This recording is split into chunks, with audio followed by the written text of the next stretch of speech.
اس لیے قرآن مجید نے کہا فتمنوا الموت ان کنتم صادقین، پھر اگر تم سچے ہو تو موت کی تمنا کرو، جنت تو تمہارا انتظار کر رہی، آؤ۔ تو اندازہ یہ ہوتا ہے ہر قوم اور ہر ملت اور ہر گروپ اپنا خدا بناتا ہے، اور ہمارے یہاں تو ہندوستان میں کل دیوتا بھی ہوتا ہے، خاندان کا دیوتا، خالی یہ فیملی کا دیوتا ہے، جو ہمارے کل دیوتا ہیں ہمارے خاندان کے دیوتا ہیں۔ ہم تو کل دیوتا کے معنی عربی میں سمجھتے ہیں کہ سب کا جو ہو، مگر وہ کل کے معنی خاندان کو لیتے ہیں کہ ہمارے خاندان کا یہ دیوتا ہے، ہماری فیملی کا، ہمارے گاؤں کا دیوتا ہے، گاؤں دیوی بھی ہوتی ہے۔ تو وہ ایک سلام بھیجے محمد علیہ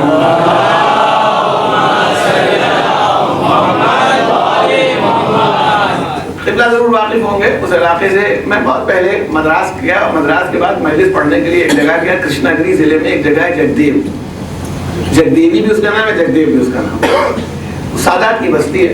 تو کبھی کبھی مجلس میں جیسے ذاکر خطابت کر دیتا ہے، وہ بہت مولائی قسم کے لوگ تھے، تو میں نے کہا کہ بھئی یہاں کیوں نہ مولائی ہوں، اس گاؤں کا نام ہی ایسا ہے۔ سب متوجہ ہوئے، میں نے کہا اگر جگدیو کہا جائے تو یعنی زمانے کا جو دیو ہو، دیوتا ہو، اور اگر جگدیوی کہا جائے تو جو زمانے کی دیوی ہو، اور ہمارے حساب سے تو جگ دیوتا علی ہیں اور جگ دیوی فاطمہ ہیں۔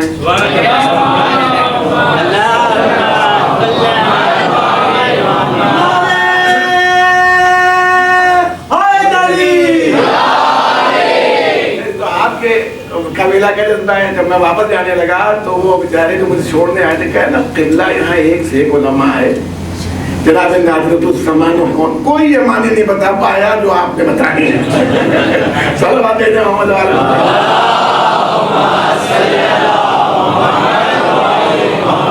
تو وہ کبھی کبھی بالکل جذباتی باتیں ہوتی ہیں، وہ انسان کو لگنے لگتی ہیں اچھا وہ اس وجہ سے نام نہیں رکھا گیا ہوگا، کہاں سے آیا ہوگا اور کیسے بدلا ہوگا۔ اسلام نے جو تصور دیا وہ مسلمانوں کا رب نہیں بنایا، اس کو عالمین کا رب بنایا، زمین کا رب نہیں بنایا، پوری کائنات کا رب بنایا، ذرے ذرے کا رب بنایا۔ اب دیکھیے ہم بھی اسی رب العالمین کے پیدا کیے ہوئے، جانور بھی اسی رب العالمین کا پیدا کیا ہوا، چاند بھی اسی رب العالمین کا پیدا کیا ہوا، یعنی یہ ساری کثرتیں ایک وحدت کی طرف جڑ رہی ہیں، اور جب سب ایک طرف سے جڑ جاتی ہیں تو اختلاف اپنے آپ ختم ہو جاتا ہے۔ اگر مان لیجیے ایک خدا ہمارا، ایک ہندوؤں کا خدا، ایک عیسائیوں کا خدا، ایک یہودیوں کا خدا، تو اپنے آپ خداؤں میں ٹکراؤ ہو گئے کہ بھائی الگ الگ خدا کے لوگ۔ جیسے آپ دیکھیے یہاں دنیا میں بھی ہوتا ہے کہ جب آپ کیا کرتے ہیں، ہم فلاں آدمی کے ہیں، ہمارے تو خاص طور سے ہو جاؤ سیدی ایک ہنگامہ چھڑ جاتا ہے، پھر اس کے بعد ایک دوسرا ہنگامہ سید غیر سید علماء میں ہوتا ہے، پھر ایک علماء میں، ٹوپی والوں میں اور امامے والوں میں ہو جاتا ہے، کئی قسمیں لڑائی کی، پھر زبان اس کے اندر آ جاتی ہے۔ کیوں؟ ہر اختلاف ٹکراؤ کا سبب بنتا ہے۔ لیکن بات ہے کہ ان کا امامہ سفید، ان کا سیاہ، فرق تو ہو گیا نا۔ حالانکہ وجہ ٹکراؤ کی نہیں ہے، یہ بھائی کچھی بولتے ہیں، ہم کو بولنا نہیں آتی، چلیے ٹکراؤ ہو گیا۔ مگر جیسے ہی کوئی کثرت وحدت کی طرف سے بڑھتی ہے، مثلا ابھی تو ٹکراؤ ہو رہا تھا، بھائی جتنے خوجے ہیں سب ایک جگہ کیوں مجتمع ہو گئے؟ یہ خوجے ہیں۔ ابھی وہی سید صاحب آپس میں لڑ رہے تھے، یہ سید ہیں، یعنی ایک کی طرف جیسے ہی کوئی کثرت کنیکٹ ہوتی ہے اس کا اتفاق پیدا ہونے لگتا ہے۔ آپس میں بہت جھگڑا، یہ مہاراشٹر کا، وہ یو پی کا، وہ بہار کا، اور باہر ملے ہندوستانی، انڈین ہیں، سب لوگ مل گئے، انڈین ہو گئے، ایشیا کے ہو گئے۔ اب آدمیوں کے اوپر شامت آئی، معلوم پتہ نہیں کون سا مرض پھیل گیا، سب آدمی مر رہے ہیں، سارے آدمی دنیا کے ایک ہو گئے۔ مان لیجیے بھی کسی دوسرے سیارے سے حملہ ہو جائے تو ساری دنیا ایک متحد کھڑی ہوئی ہے کہ اس سیارے والے کو ہرانا ہے، یہ وہاں کہاں سے آ گئے۔ تو اس کا مطلب ہر کثرت جب وحدت کی طرف آتی ہے تو ایک ہو جاتی ہے۔ اب اس سے بڑی وحدت کیا ہوگی کہ عالمین کا رب ایک کے علاوہ کوئی دوسرا ہے ہی نہیں، ٹکراؤ کی کوئی وجہ ہی نہیں رہ گئی۔ ہم بھی اس کے، آپ بھی اس کے، زمین بھی اس کی، چاند بھی اس کا، ذرہ بھی اس کا، جانور بھی اس کا۔ ہم اس لیے جانور سے محبت نہیں کرتے کہ محبت کرنی چاہیے، ہمارے ہی رب کا تو بنایا ہوا ہے، ہمارے ہی رب العالمین کا بنایا ہوا یہ پیڑ ہے، اسی نے یہ پتی بنائی ہے، اسی نے یہ پھول بنایا ہے۔ تو جتنی محبتیں ہیں سب سمٹ جاتی ہیں، انسان ذرے ذرے سے محبت کرنے کے لیے مجبور ہو جاتا ہے۔ صلوات محمد و علی محمد۔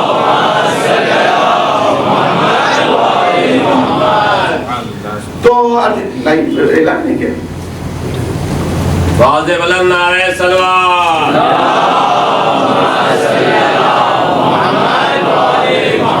نعرہ حیدری، واضح بلند صلوات۔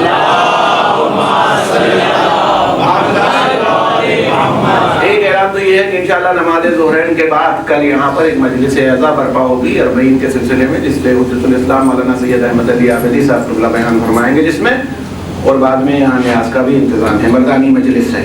اور یہ ایک شب بیداری ہے انشاءاللہ جو 17 مارچ کو سیٹرڈے کو، یعنی جو اگلا سنیچر ہوگا آج ہی کے دن شب میں 8 بجے ٹھیک برپا ہوگی، یہ درگا درشن پارک میں اپوزٹ گاڈ گفٹس ٹاور یہ ہوگی شب بیداری میں۔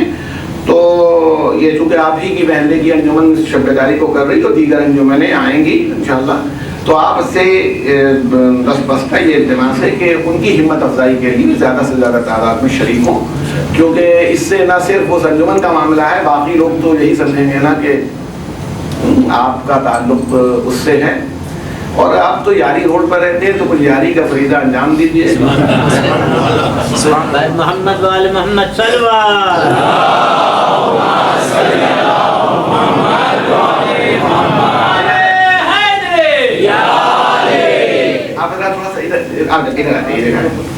یار کے معنی دوست کے ہوتے ہیں نا، آپ ادھر دیکھیے، ایک سلام کہیے محمد وآل محمد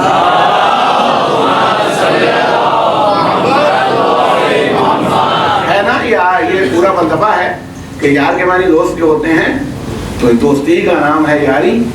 اچھا یہ ہے کہ اس کے ساتھ کوئی گنتی نہیں لگی ہے، بس صلوات علیہ محمد۔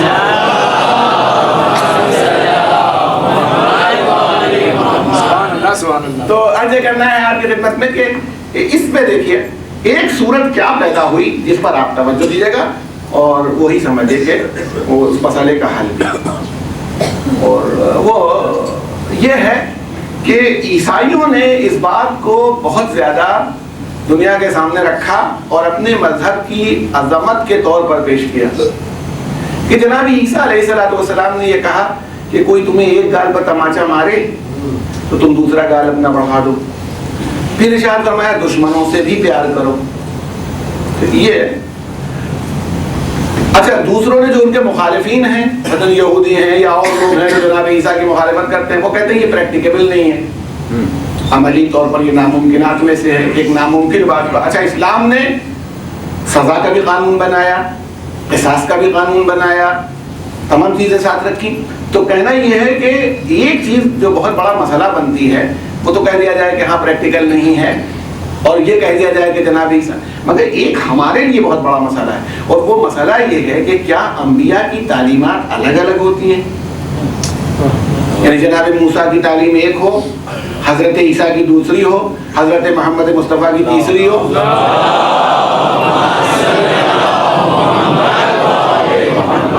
دیکھیے شریعت کے احکام میں جو فرق ہوتا ہے وہ عمل کی دنیا میں ہوتا ہے، فکر میں کوئی فرق نہیں ہوتا، ٹھیک ہے نا؟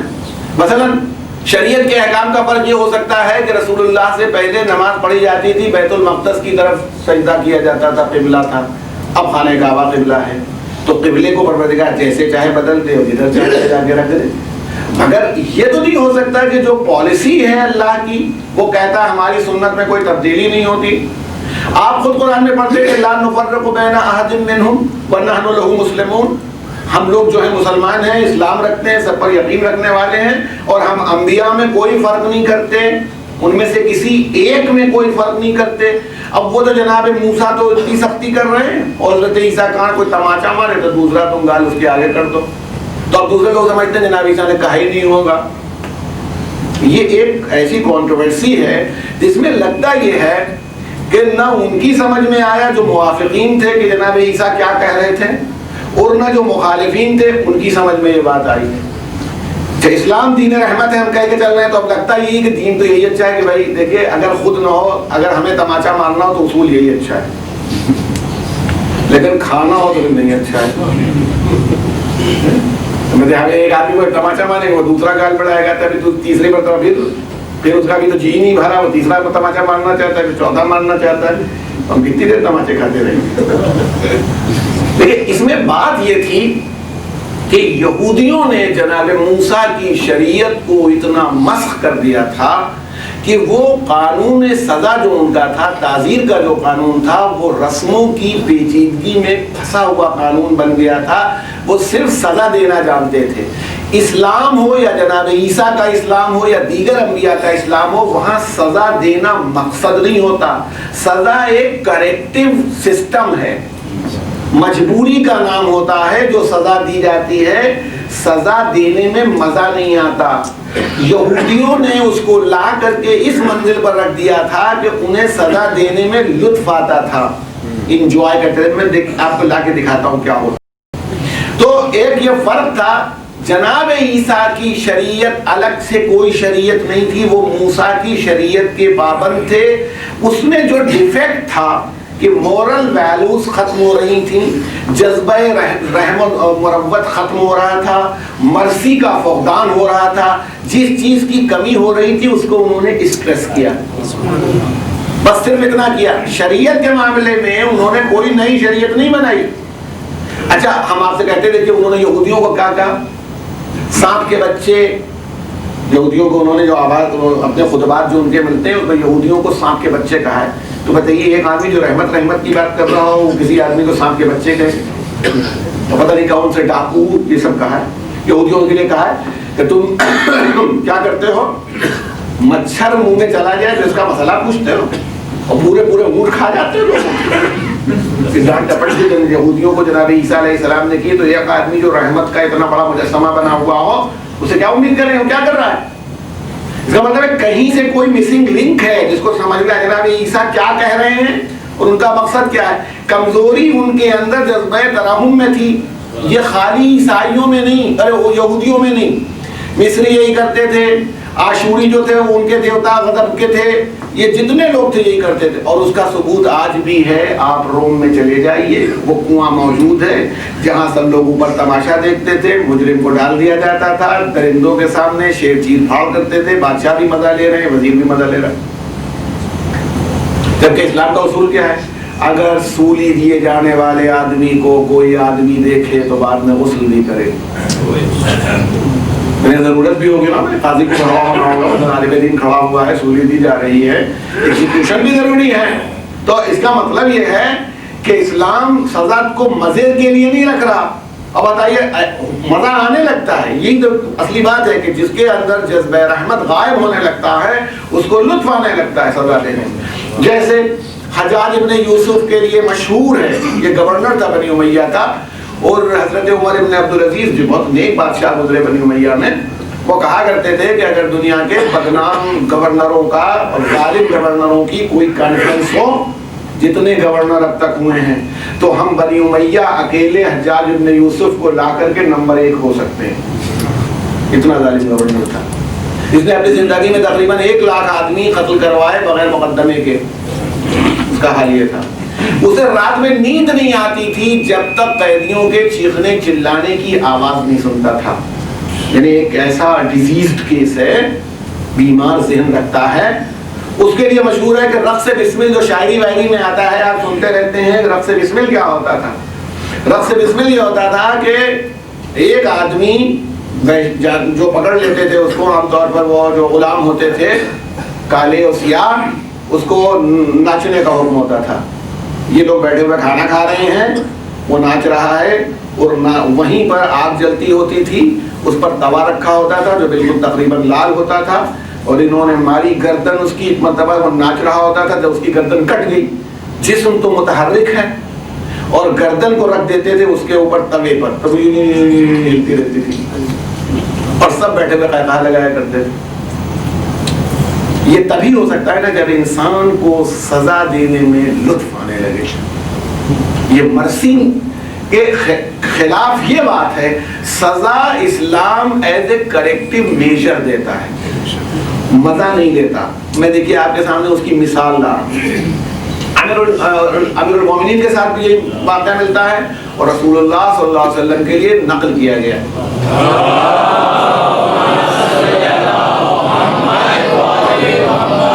ایک عورت، اس نے بدکاری کی, illicit relationship کی بنیاد کے اوپر جب اس نے بدکاری کی اور بعد میں اسے ندامت ہوئی, تو اسلام میں آپ کو معلوم ہے کہ سزا تب شروع ہوگی جب 4 گواہ عینی آنکھ سے دیکھنے والے کہہ دے کہ ہم نے دیکھا ہے, یا وہ آدمی 4 مرتبہ اپنے لیے گواہی دے دے.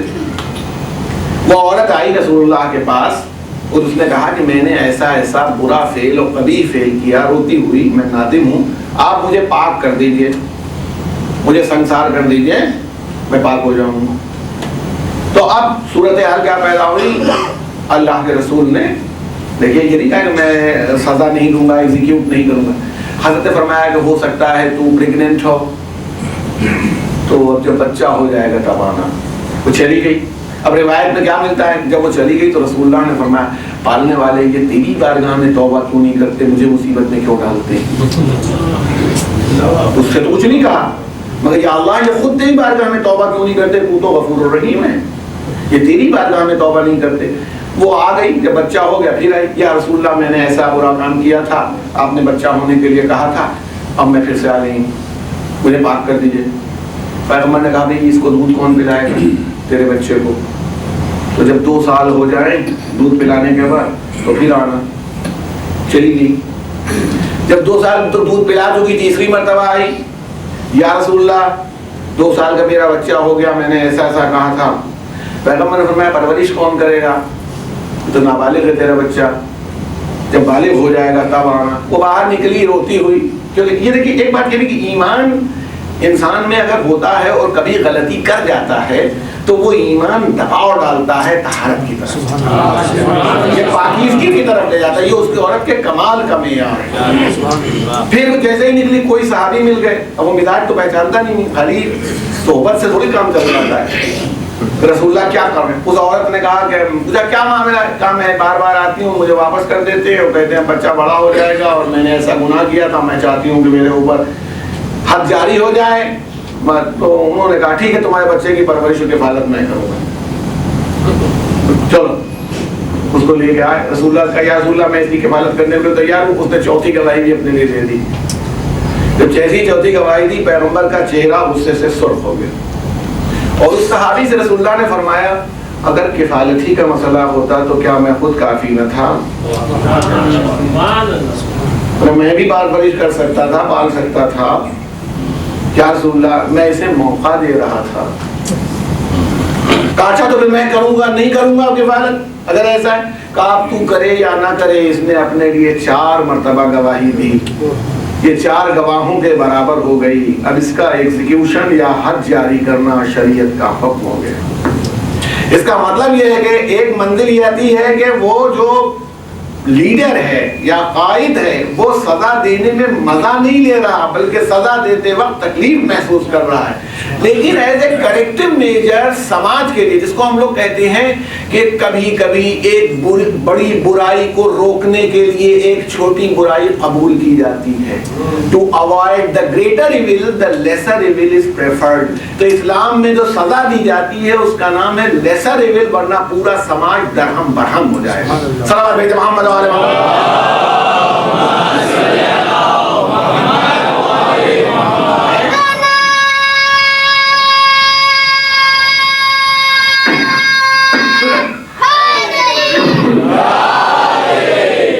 آپ کے ذہن میں اسی ایک واقعہ ہے جو پوری تصویر کھینچ رہا ہے کہ کیا ہے. لطف نہیں آ رہا ہے ان کو کہ ان کو مزہ آ رہا ہو سزا دینے میں, کہا ہاں اچھا ایک کیس میں اللہ. اس کو اس عورت کو سنسار کیا گیا جو طریقہ تھا سنسار کرنے کا. اب نام نہیں لیں گے ایک صاحب کا, بہرحال بعد لوگوں کو شکایت ہو سکتی ہے, مجلس بعد میں انٹرنیٹ پر بھی آ جائیں گی.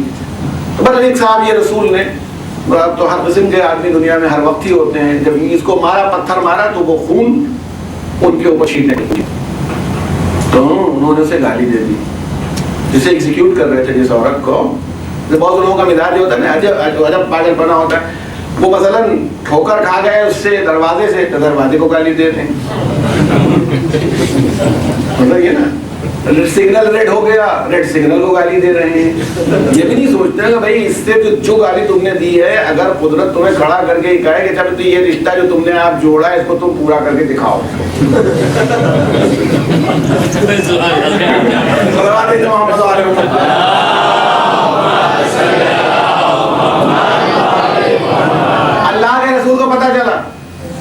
جیسے معلوم ہوا کہ ایگزیکیوشن میں یہ ہوا، آپ نے کہا بخدا اس عورت نے ایسی توبہ کی ہے کہ اگر آدھے مدینے کے گناہگاروں پر بانٹ دی جائے تو اللہ سب کو معاف کر دے۔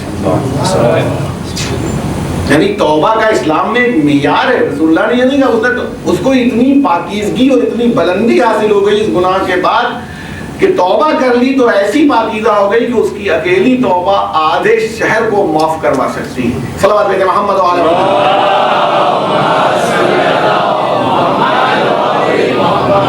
یہ ایک صلوات ارشاد فرما دیں۔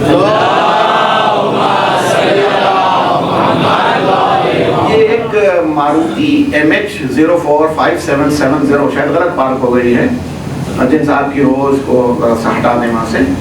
MH045770 ماروتی ہے، ایک صلوات بھیجتے ہیں۔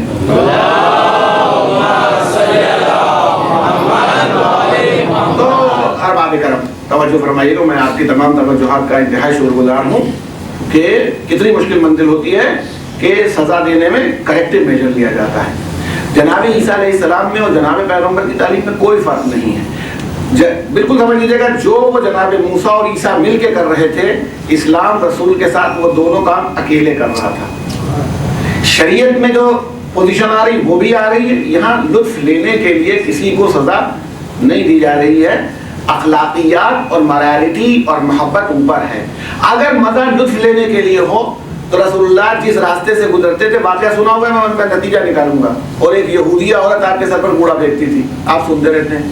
تو جب وہ کوڑا پھینکتی تھی اور اب رسول اللہ کو موقع مل جائے تو پھر ٹھیک سے اس کو رگڑنا چاہیے، یا اسی وقت اب کتنی بڑی یہودیہ عورت کہاں ہوگی بھائی، مدینے میں تو ہوگی۔ تو مدینے میں پیغمبر کے پاس پوری امپائر تھی، خالی اشارے کر دینا کافی، مگر آپ نے کچھ نہیں کیا، نہ راستہ بدلا، یہ آپ سنتے رہتے ہیں۔ اب اس کے بعد گئے، اس کے پاس گئے تو کیوں گئے؟ بیمار ہے عیادت کرنے کے لیے گئے، کہ بیمار ہے وہ سمجھی آیا بدلہ لینے کے لیے، اپنے کو صبح بہت رفقا بھی سمجھ رہی تھی نا۔ اب میں بیمار پڑ گئی ہوں تو آپ آئے، تو پہلے ہی کون آپ بڑی طاقتور خاتون تھی جن کی وجہ سے پیغمبر کو بڑا خطرہ تھا، جس کے بعد علی بن ابی طالب جیسا شعر موجود ہو۔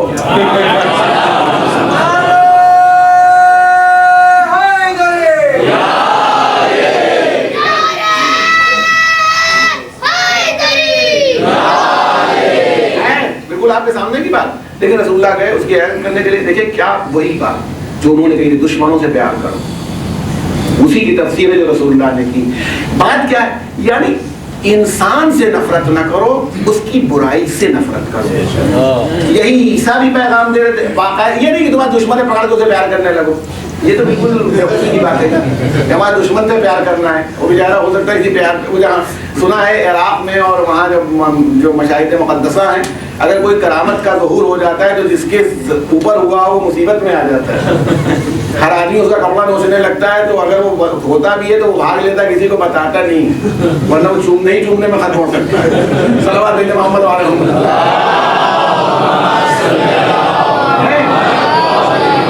دیکھیے آپ کے سامنے یہ ہے کہ دشمن سے پیار کرو۔ دیکھیے رسول اللہ نے دشمن سے پیار کر کے دکھایا کہ نہیں پیار کر کے دکھایا؟ یہ دشمن سے پیار کرنا ہے کہ اس سے ہمیں نفرت نہیں، اس کی برائی سے نفرت ہے۔ تو اگر برائی ہمارے اخلاق سے درست ہو سکتی ہے تو درست کر دیجیے۔ امیر المومنین کو دیکھ لیجیے، آپ بتائیے کہ ابن ملجم جو سر پر ضرب لگا چکا اور ایسی ضرب لگا چکا جس سے آپ کی شہادت اب یقینی ہو گئی ہے، اس کے لیے تلاش یہ پتہ لگانا کہ اسے شربت ملا شیر والا یا نہیں۔ امام حسن سے وصیت نہج البلاغہ میں موجود ہے، ابھی بھی کوئی ایسی بات نہیں ہے، یہ تو تاریخی حقیقت ہے۔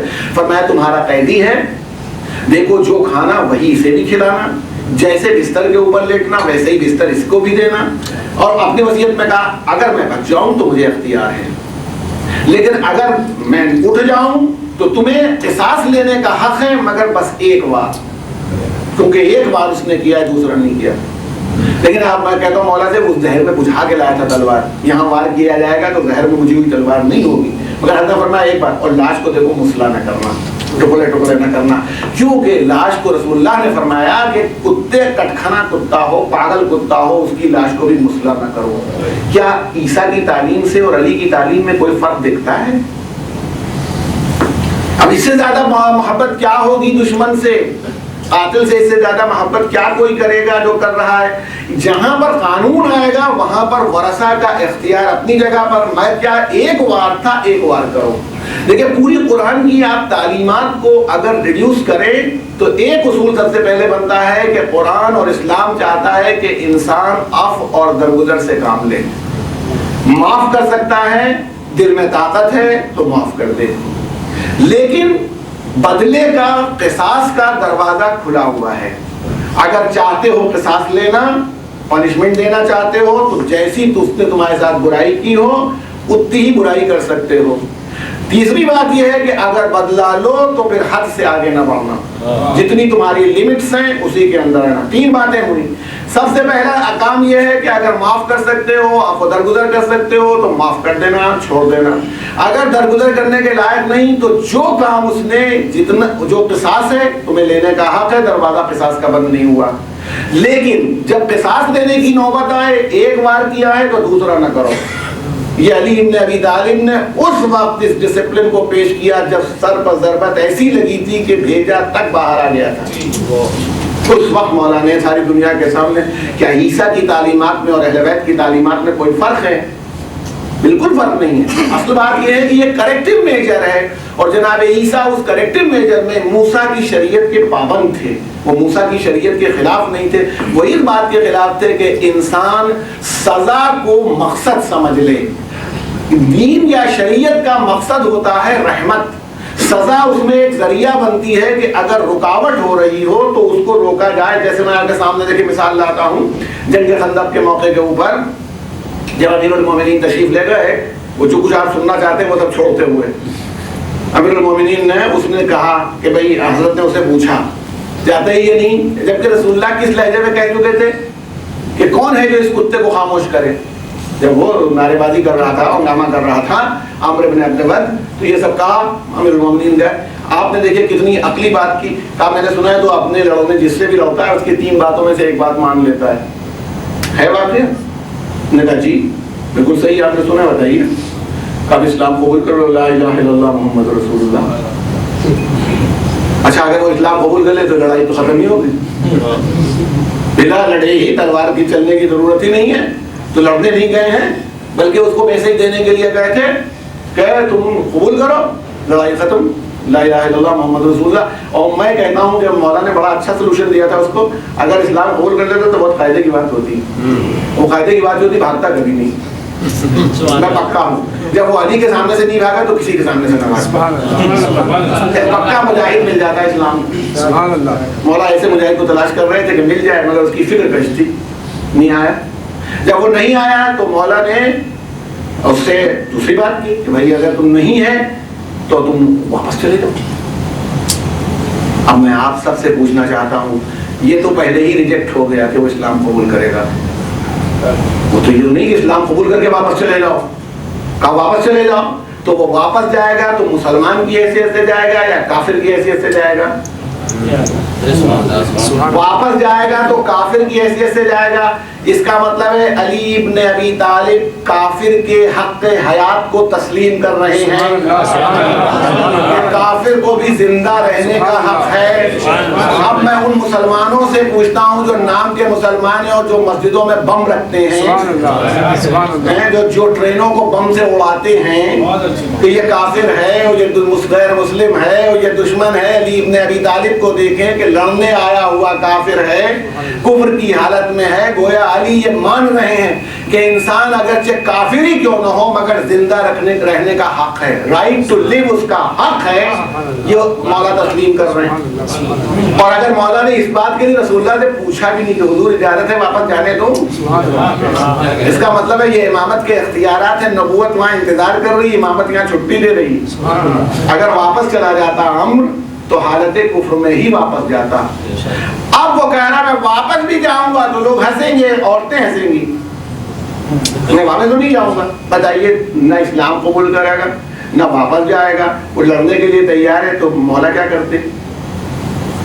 اب اس میں کیا کیا جا سکتا ہے؟ کوئی تیسرا سلوشن کوئی صاحب 1400 سال ہو گئے، 14,000 سال بعد بھی نکال کے لے آئے. کہ وہ کہہ رہا میں لڑنے کے لیے آیا ہوں، ایک ایسا کافر ہے نہ پیچھے جائے گا، نہ اسلام قبول کرے گا، نہ واپس جائے گا، وہ لڑنے کے لیے آ رہا ہے، تو مولا کیا کرتے اس کے ساتھ؟ آپ نے کہا چل نیچے اترا، برابری پر ہو جائے.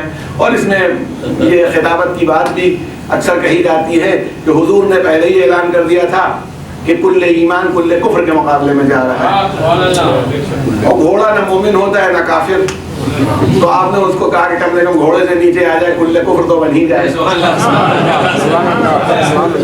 وہ اترا تو اس کا تو دماغ خراب ہو گیا، وہ تو امیجن نہیں کر سکتا تھا کہ علی بن ابی طالب یہ شرط رکھتے ہیں مجھ جیسے بہادر کے سامنے، کہ اترا اس نے ایک تلوار کا وار ایسا کیا کہ گھوڑے کی چاروں ٹانگیں کٹ گئیں. ابھی دیکھیے اس کا ظلم. مولا کائنات نے جب لڑائی چھیڑی تو بالکل انداز بدل دیا. کبھی بھی آپ وار اس طرح نہیں کرتے تھے کہ ادھر ادھر وار کرے، یا اوپر سے 2 ٹکڑے کرتے تھے یا یوں 2 ٹکڑے.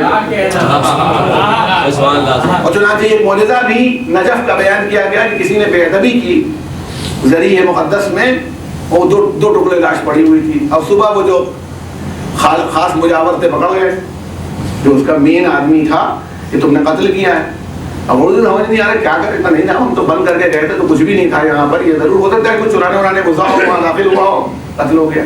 تو اسی نے کہا کہ اچھا اگر یہ معجزہ ہے تو آپ لاش کے 2 ٹکڑے تلوائیے. اگر یہ میزان میں بالکل برابر ٹک جائے تو کسی آدمی کا کام نہیں ہے، کیونکہ علی جب 2 ٹکڑے کرتے تھے برابر کے، اب جو تولا گیا تو نہ ترازو کا پلہ ادھر جھکتا ہے نہ ادھر جھکتا ہے.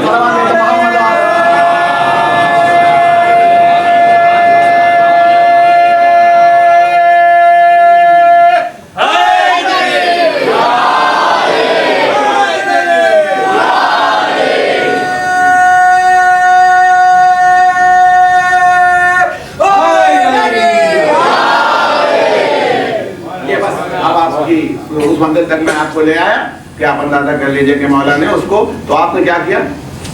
آپ نے یہ واحد جگہ ہے جہاں اس کی پنڈلی کاٹی، کہ پیر کٹ گیا، تلوار سے وار کیا جب وہ گرا. اور شاید اس کی توجیہ یہی کی گئی ہے کہ امام عادل نے اس کو مرنے سے پہلے سزا دی کہ جانور بے زبان تھا، تو نے پیر کاٹے کیوں؟ امام عادل کا جو کام ہوتا ہے کہ اس منزل پر حضرت نے اس کی پنڈلی کاٹ، سر کاٹنے وہ پوری جنگ آپ کے سامنے ہے، مگر چلنے سے پہلے آپ نے کیا کیا؟ اس کی لاش سیدھی کی، زرہ نہیں اتاری، ایک طرف تلوار رکھی، دوسری طرف اس کی سپر رکھی، اور اس کے بعد وہاں سے چلے سر لے کے، کل کفر کا سر لے کے رسول کی خدمت میں گئے. آپ یہ بتائیے کوئی آدمی جو ابھی لڑ رہا ہو کسی آدمی سے، جو اس کا دشمن ہو، جو کل کفر ہو، جس کا سر کاٹ چکا ہو، وہ اتنا کام کرے گا کہ ہم نے اس کا پیر کٹ کے کہیں چلا گیا، اس کی لاش سجا کے آئے، لاش رکھی تو پنڈلی جوڑ دی، تلوار رکھ دی. تبھی اس کی بہن آئی تھی تو اس نے کہا تھا کہ اس کا قاتل کوئی کفر کریم ہے، اللہ کفر کریم کوئی نہیں ہو سکتا، بہت ہی بزرگ قاتل ہے کوئی، اس کا کون ہے؟ تو معلوم علی بن ابی طالب نے اس کو قتل کیا ہے.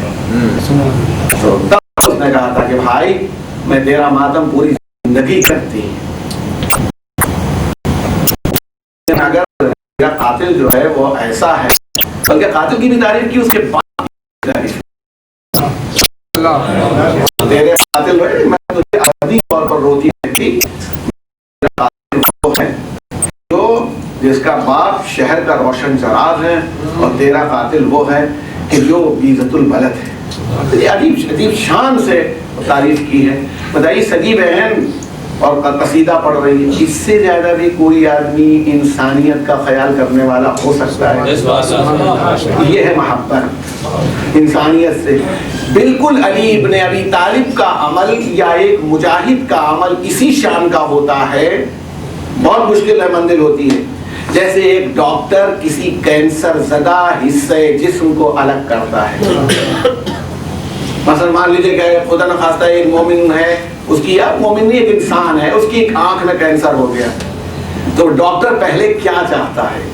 دوا سے ٹھیک ہو جائے، پرہیز سے ٹھیک ہو جائے، علاج سے ٹھیک ہو جائے. جب مجبور ہو جاتا ہے تو جتنا حصہ جسم ضروری ہوتا ہے اسے کاٹ کے نکالتا ہے.